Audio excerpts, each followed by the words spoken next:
देश में अभी से 2024 के लोकसभा चुनाव को लेकर के तमाम तरह के कयास लगाए जाने लगे हैं। बिहार में सीएम नीतीश कुमार राबड़ी देवी की इफ्तार पार्टी में गए तो उधर शिवपाल यादव अपने भतीजे अखिलेश यादव से खफा चल रहे हैं।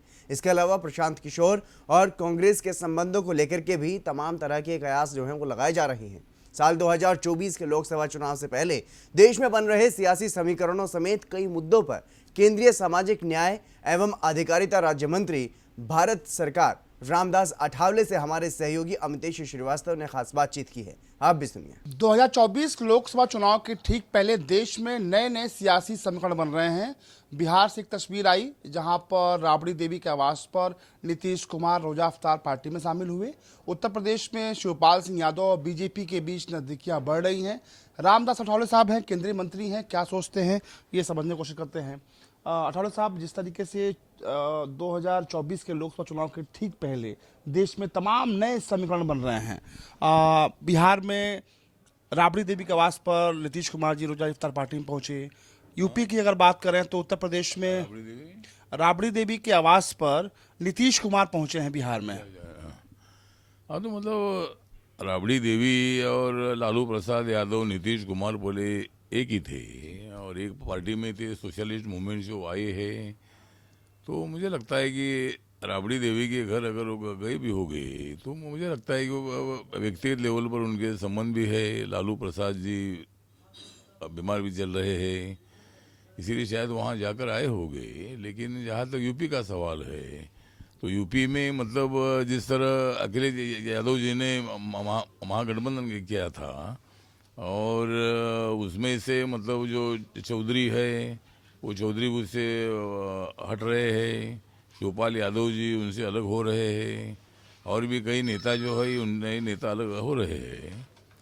तो 4 राज्यों के चुनाव में बीजेपी को बड़ी सफलता मिलने के बाद 2024 का लोकसभा चुनाव एकदम एटमॉस्फेयर क्लियर हो गया है, ओके हो गया है और नरेंद्र मोदी जी के नेतृत्व में एनडीए बीजेपी सत्ता में केंद्र में आ जाएगी। उसी तरह भी नए नए छोटी मोटी पार्टियां जो है ये पार्टियां बीजेपी की तरफ आएगी। और शिवपाल यादव जी को भी मेरा निवेदन है कि अखिलेश यादव जी को रहने से कोई फायदा नहीं है। अखिलेश यादव जी की हवा बिल्कुल ख़त्म हो चुकी है, मायावती की हवा बिल्कुल ख़त्म हो चुकी है, कांग्रेस तो मतलब नहीं के बराबर रह गई है।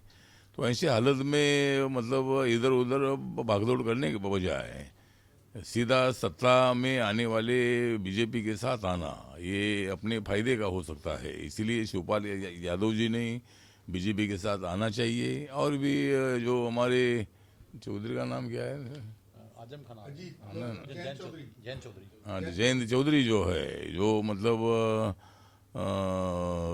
चरण सिंह जी के पोते भी हैं और अजीत सिंह के बेटे भी है। तो उन्होंने मतलब उनको बार बार बीजेपी ने आह्वान किया था कि भाई जाट कम्युनिटी को पूरा न्याय देने का काम बीजेपी कर रही है, करने वाली है, आप हमारे साथ आइए। लेकिन वो मतलब अखिलेश जी के साथ चले गए, वरना वो अगर हमारे साथ हो जाते थे और भी 20-30 सीटें हमारी बढ़ जाती थी।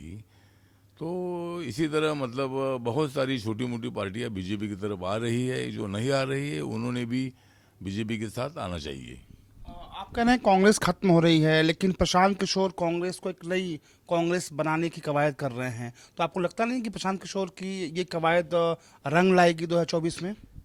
नहीं, प्रशांत किशोर की जो साजिश है ये रंग लाने वाली तो नहीं है, ये रंग खत्म करने वाली है। मतलब 1-2 बार प्रशांत किशोर के माध्यम से, पीके के माध्यम से कुछ सत्ता में मिली होगी, लेकिन इसका मतलब ये नहीं है कि भाई प्रशांत किशोर जो बोलेगा वो जनता तो सुनेगी। ये भी कहा जा रहा है, विपक्षी पार्टियां कह रही हैं कि देश में लगातार महंगाई बढ़ती जा रही है। आम महंगाई ने आम लोगों की कमर तोड़ दी। चूंकि आप मंत्री हैं, केंद्रीय मंत्री हैं, तो आपको नहीं लगता कि महंगाई एक बड़ा मुद्दा हो सकती है आपकी सरकार के खिलाफ? नहीं, महंगाई कम होनी चाहिए, उसके लिए हमारी कोशिश जारी है। महंगाई मतलब कुछ हद तक बढ़ रही बात सही है, लेकिन कोरोना के कार्यकाल में मतलब बहुत सारा इकोनॉमिकली अपन एकदम कोलैप्स हो चुके थे। अगर हमें थोड़ा सा उठना है तो पेट्रोल डीजल के भाव कुछ हद तक बढ़ने की आवश्यकता थी, वो बढ़ रहे हैं, उससे सरकार को आमदनी मिल रही है। लेकिन जरूर मतलब कुछ हद तक जाने के बाद जरूर मतलब पेट्रोल डीजल के भाव कम हो जाएगी और महंगाई कम करने की हमारी कोशिश है। लेकिन महंगाई का मुद्दा जो है ये अभी भी ये 5 राज्यों के चुनाव में ये भी मुद्दा था, ये भी मुद्दा अपोजिशन उठाया था। लेकिन लोग जो जानते हैं कि भाई मतलब नरेंद्र मोदी जी की भारी कोशिश है महंगाई कम करने। रूलिंग पार्टी बीजेपी के साथ है और दूसरी पार्टी की या बीएसपी की बीजेपी को कोई आवश्यकता नहीं है। इन दिनों राज ठाकरे साहब की चर्चा खूब हो रही है, चूंकि आप मुंबई से आते हैं। राज ठाकरे साहब भी अयोध्या आने वाले हैं, चर्चाएं खूब हो रही हैं, लाउड स्पीकर का विवाद लगातार बढ़ता जा रहा है। इस पूरे इशूज को कैसे देखते हैं आप? हाँ, तो राज ठाकरे को मतलब अयोध्या आने का अधिकार है, वो हिंदू है और लेकिन आज तक वो आए नहीं है। मतलब इतने दिनों में उसको अयोध्या याद आया नहीं। जब इतना मतलब विवाद चल रहा था तब इनको कभी याद आया नहीं। लेकिन अभी मतलब वो आना चाहते हैं तो उनका तो स्वागत है। उनको इंडिया में किधर भी जाने का पूरा अधिकार है। वो राम मंदिर का काम देखने के लिए आना चाहते हैं तो आए, लेकिन यहाँ आकर झगड़ा लगाने का काम ना करे। मतलब राज ठाकरे को झगड़ा लगाने की आदत है, ऐसी उल्टी सीधी स्टेटमेंट करने की आदत है। अभी उन्होंने मतलब मस्जिदों के भोंगे निकालने की बात की है। माननीय बाला साहब ठाकरे जी ने कभी ऐसा मस्जिद के भोंगे निकालने की बात नहीं की थी। जरूर आतंकवादी मुस्लिमों के खिलाफ बाला साहब ठाकरे बात करते थे, हम सब लोग भी बात करते हैं, लेकिन पूरे मुसलमानों का विरोध करने की भूमिका बिल्कुल मतलब हम लोगों की नहीं है। जो मुस्लिम हैं तो जिस तरह माननीय नरेंद्र मोदी जी का नारा है सबका साथ, सबका विकास, सबका विश्वास, सबका प्रयास, तो सभी के प्रयास से, सभी के विश्वास से, सभी के सपोर्ट से हमें देश का विकास करना है। ये भूमिका नरेंद्र मोदी जी की है और इसीलिए राज ठाकरे ने जो स्टेटमेंट किया इसका हम पूरा कड़ा विरोध करते हैं। और राज ठाकरे अगर गुंडागर्दी करेंगे तो ईंट का जवाब पत्थर से देने के लिए मेरी पार्टी तैयार रहेगी। अगर हिंदू पर अन्याय होगा तो हिंदू की रक्षा करने के लिए हम मैदान में उतरेंगे। अगर मुसलमान पर अन्याय होता है तो मुसलमान की सुरक्षा करने के लिए हम मैदान में उतरेंगे।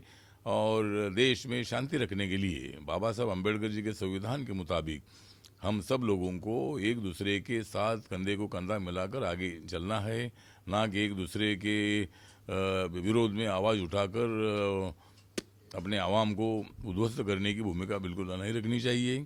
इसीलिए राज ठाकरे के जो उनकी चर्चा चल रही है उसका हम पूरा विरोध करते हैं और राज ठाकरे ने असंवैधानिक बातें नहीं करनी चाहिए, होनी चाहिए।